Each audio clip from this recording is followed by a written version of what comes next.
नमस्कार साथियों, उपदेष्टा के इस ऑनलाइन कार्यक्रम में आपका स्वागत है। ये हमारी CTET साइंस की क्लास नंबर 1 है, जिसका कि पहला टॉपिक है फूड यानी कि भोजन। ये क्लास CTET, UTT, UPTT और सभी टीचिंग एग्जाम्स के लिए उपयोगी रहेंगी। ये कुछ चीज़ें हैं, आप हमारी वेबसाइट उपदेष्टा.com के माध्यम से हमसे जुड़ सकते हैं। तो चलिए हम आज का अपना टॉपिक शुरू करते हैं। फूड यानी भोजन क्या होता है? न्यूट्रिशन इसका ही पार्ट है। तो फूड इज एनी न्यूट्रिएंट।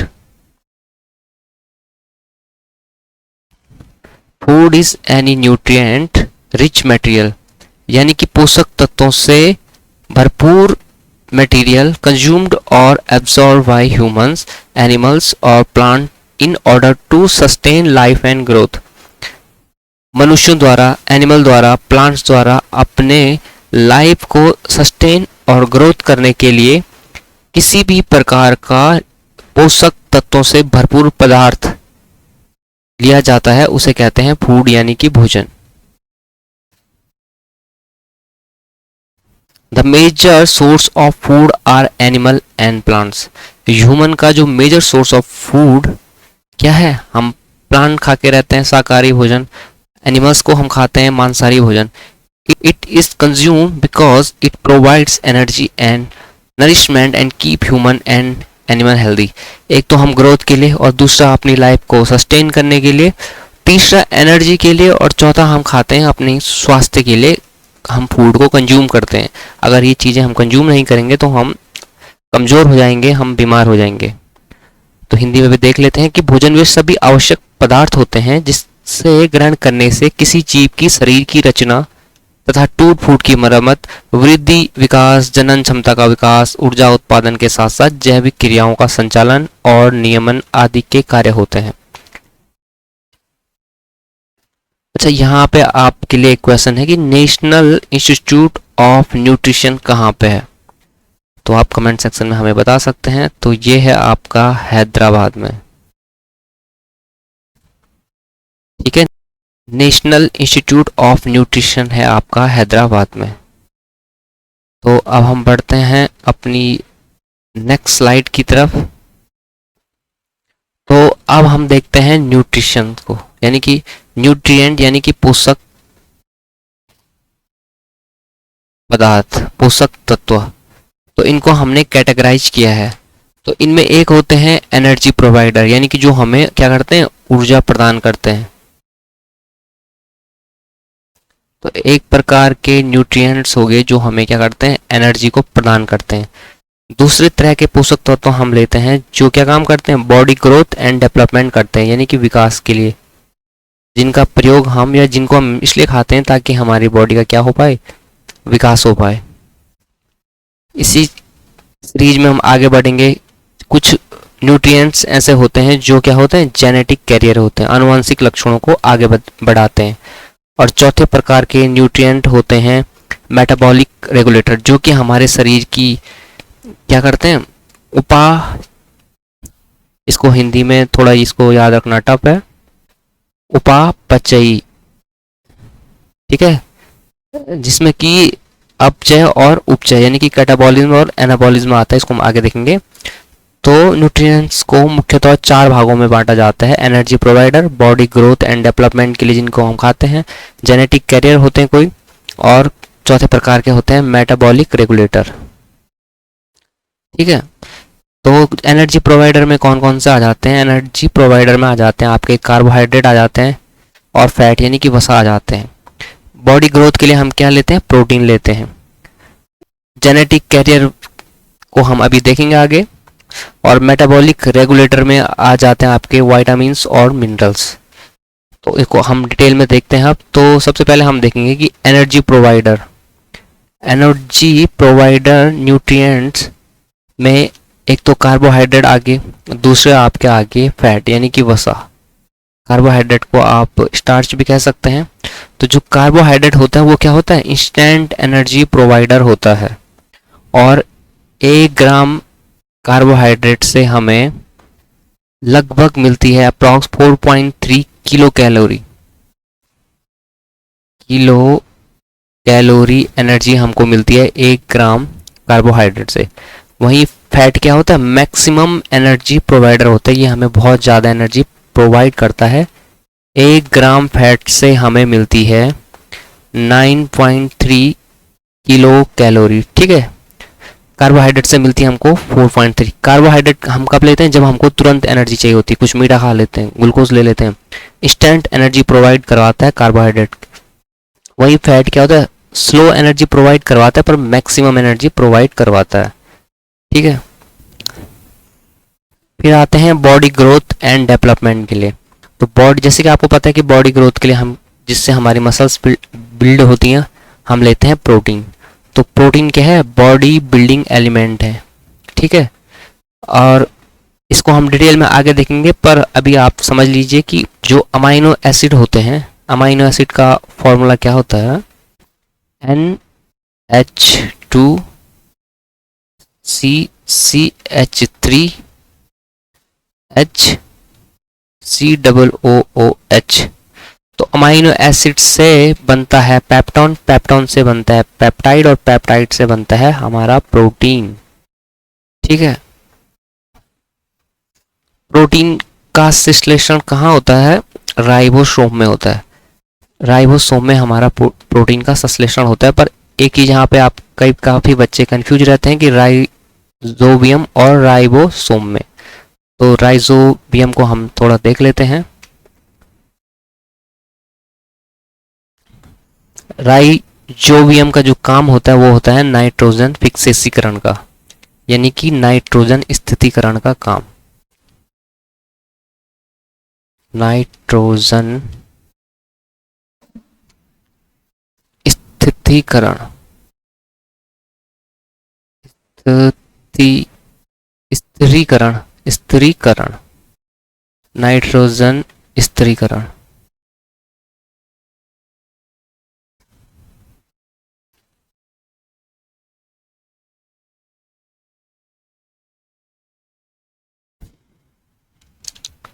तो जो हमारी एटमॉस्फेयर में नाइट्रोजन प्रेजेंट होती है, उसे ये क्या करता है, राइजोबियम बैक्टीरिया, जो कि कहाँ पाया जाता है, दलहनी पौधों में। दलहनी पौधों की जड़ों में ये पाया जाता है। ये क्या करता है, राइजोबियम, जो भी एटमॉस्फेयर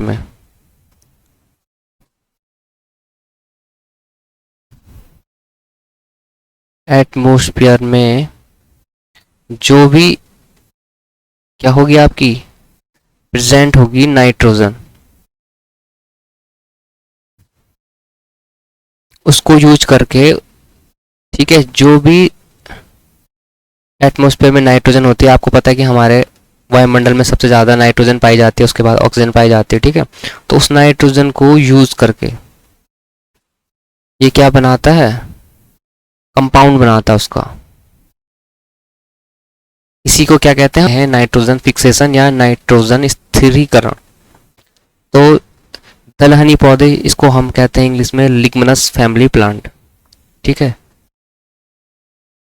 लिग्मिनियस फैमिली प्लांट।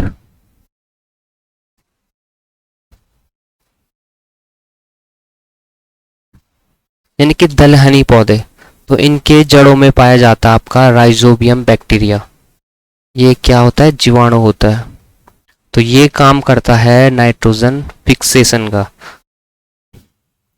तो पेड़ पौधे क्या करते हैं, नाइट्रोजन का यूज नाइट्रेट के रूप में करते हैं। जो पेड़ है ना, इसको चाहिए होता है नाइट्रेट, ठीक है। तो इसको नाइट्रेट चाहिए, तो वायुमंडल में तो है नाइट्रोजन, तो डायरेक्ट तो ये ले नहीं सकता, तो इसलिए ये जो क्या होता है, यहाँ पे आप देखिए, तो वायुमंडल में जो नाइट्रोजन है,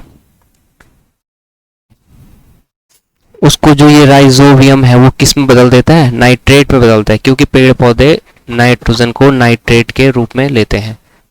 कुछ पौधे जिनकी जड़ों में राइजोबियम बैक्टीरिया नहीं पाया जाता है, वो क्या करते हैं, जैसे आपने कुछ फूल देखे होंगे, इस तरह का उनका स्ट्रक्चर रहता है, और वो इसमें कीड़े फंसाते हैं, कीटों को फंसाते हैं, और यहाँ पे कुछ लिक्विड रहता है जिसमें कीड़े मर जाते हैं। तो वो ऐसा इसलिए करते हैं क्योंकि वो कीड़ों को एनर्जी के लिए नहीं खा रहे हैं, वो कीड़ों को मार रहे हैं नाइट्रोजन के लिए उनको चाहिए होती है नाइट्रोजन, तो वो कीट पतंगों से क्या लेते हैं, नाइट्रोजन लेते हैं, इसलिए उनका भक्षण करते हैं। ठीक है, तो आते हैं हम अपने टॉपिक पे वापस, राइबोसोम्स पे। हम पढ़ रहे थे बॉडी ग्रोथ एंड डेवलपमेंट। तो राइबोसोम क्या होता है, हमारी शरीर का सबसे छोटा कोशिकांग है, यानी कि क्या है, सेल ऑर्गेनल, सबसे छोटा सेल ऑर्गेनल्स है। इसका काम क्या होता है, प्रोटीन का संश्लेषण करना इसका काम होता है, इसको फैक्ट्री ऑफ प्रोटीन भी कहते हैं। तो ये हम पढ़ेंगे आगे खैर बायो वाले चैप्टर में। तो ये है यहाँ पे, ये छोटे छोटे जो हैं हमारे सेल के अंदर, इनको कहते हैं राइबोसोम। इन चीज़ों को हम डिटेल में समझेंगे, अभी हम इनका वर्गीकरण कर रहे हैं। आगे हम देखेंगे तीसरे प्रकार के, कि जो हमने पढ़ा था कि कुछ न्यूट्रिशन हम लेते हैं जो क्या करते हैं, जेनेटिक कैरियर जो होते हैं। तो इनमें क्या आ जाते हैं, जीन आ जाते हैं। जीन के अंदर क्या होगा, डीएनए होगा, डीएनए क्रोमोसोम। ठीक है, और क्रोमोसोम आपको पता है कि 23 पेयर क्रोमोसोम ह्यूमन बॉडी में होते हैं, यानी कि 46 क्रोमोसोम्स होते हैं। 22 पेयर क्या होते हैं, सेम होते हैं, और जो 23rd पेयर होता है वही क्या होता है, सेक्स क्रोमोसोम उसको कहते हैं। और वही क्या करता है, सेक्स का डिटर्मिनेशन करता है कि अगली संतति क्या होगी, मेल होगी या फीमेल होगी, इसका वो क्या करता है, निर्धारण करता है। तो ये जो होता है, जैसे मेल है XY होता है और फीमेल XX होती है। तो अगर यहाँ से मेल से X आया और फीमेल से X आया, तो यहाँ पे क्या बन जाएगा, XX, यानी कि फीमेल बन जाएगा। और यदि यहाँ से Y आया और यहाँ से X आया, तो ये क्या बन जाएगा, XY, यानी कि ये मेल बच्चा पैदा होगा, और XX बनेगा तो फीमेल बच्चा पैदा होगा। तो आप यहाँ पे देख रहे हैं कि बच्चों के लिंग निर्धारण में मुख्यतः भूमिका किसकी है, मेल के क्रोमोसोम्स की है। ठीक है, कुछ इसमें इंपॉर्टेंट चीजें देख लेते हैं कि जीन की खोज किसने की थी, ग्रेगर जॉन मेंडल ने की थी। आपने मटर के पौधे वाला प्रयोग आपने देखा होगा।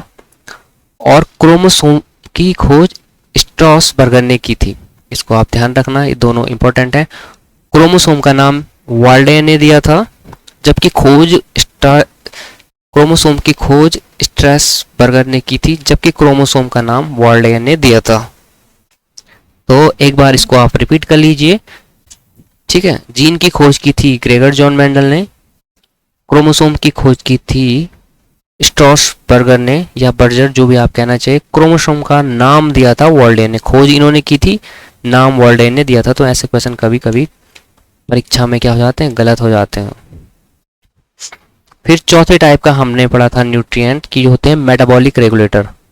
तो उनमें उपापचयी नियंत्रक कहते हैं, पर मैं कहता हूँ आपको कि इसको आप ज़्यादा कोशिश करिए कि इसको इंग्लिश में ही आप याद रखिए। तो ये क्या काम करते हैं हमारे शरीर में, ये एक उत्प्रेरक की तरह काम करते हैं। तो इनमें वाइटामिन्स आ जाते हैं और मिनरल्स यानी कि खनिज आ जाते हैं, और हमारे वाइटामिन्स आ जाते हैं। ठीक है,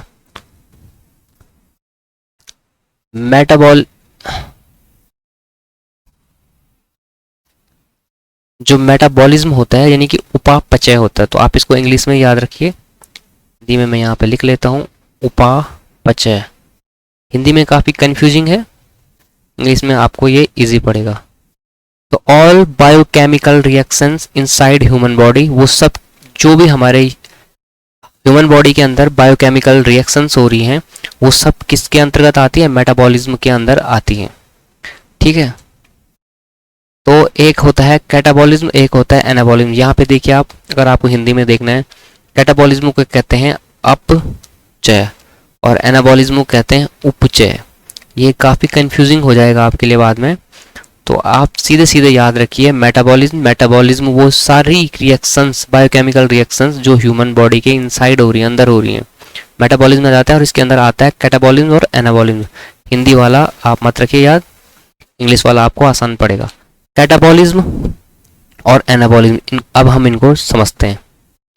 तो कैटाबॉलिज्म क्या होता है कि complex molecule to simple molecule, कोई बड़े बड़े जटिल मॉलिक्यूल्स थे और उनको तोड़ रहे हम छोटे छोटे मॉलिक्यूल्स में, तो वो सारी रिएक्शंस आती हैं कैटाबॉलिज्म के अंदर। जैसे हमारे शरीर के अंदर ग्लूकोज टूटकर वो अलग अलग हिस्सों में बढ़ गया माना, उससे ऑक्सीजन अलग हो गया, कार्बन अलग हो गया, तो ये आ गया कैटाबॉलिज्म के अंदर। तो ये क्या करते हैं, एनर्जी रिलीज करते हैं, ठीक है। जैसे कि रेस्पिरेशन हमारा श्वसन, ब्रेक डाउन ऑफ ग्लूकोज अभी मैंने बताया, तो ये सब आ गया किसके अंदर, कैटाबॉलिज्म के अंदर। एनाबॉलिज्म में क्या होता है कि सिंपलर टू कॉम्प्लेक्स, सिंपल जैसे कार्बन डाइऑक्साइड थी, ऑक्सीजन थी, एच था, इसको मिला के कुछ बना दिया, तो ये हो गया एनाबॉलिज्म के अंतर्गत। सिंपलर टू कॉम्प्लेक्स, ठीक है, इसमें क्या होती है, एनर्जी कंज्यूम होती है, जैसे कि फोटोसिंथेसिस होता है। फोटोसिंथेसिस में क्या हो जाता है, आपका कार्बन डाइऑक्साइड, ऑक्सीजन, हाइड्रोजन मिलके C6H12O6 यानी कि ग्लूकोज का निर्माण करते हैं, तो ये सब आ जाती है एनाबॉलिज्म के अंतर्गत।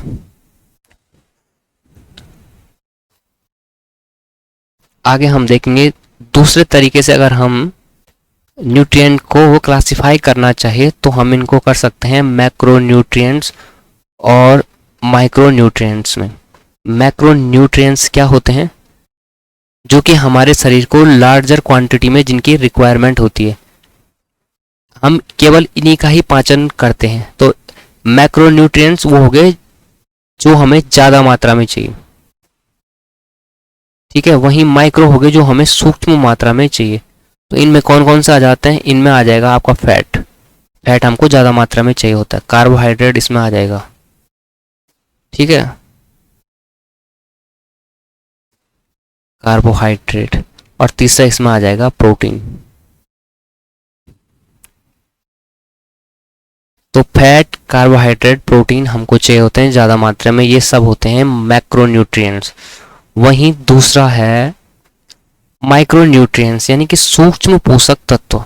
तो रिक्वायर इन स्मॉल क्वांटिटी, हमें इनकी ज़्यादा मात्रा नहीं चाहिए होती है।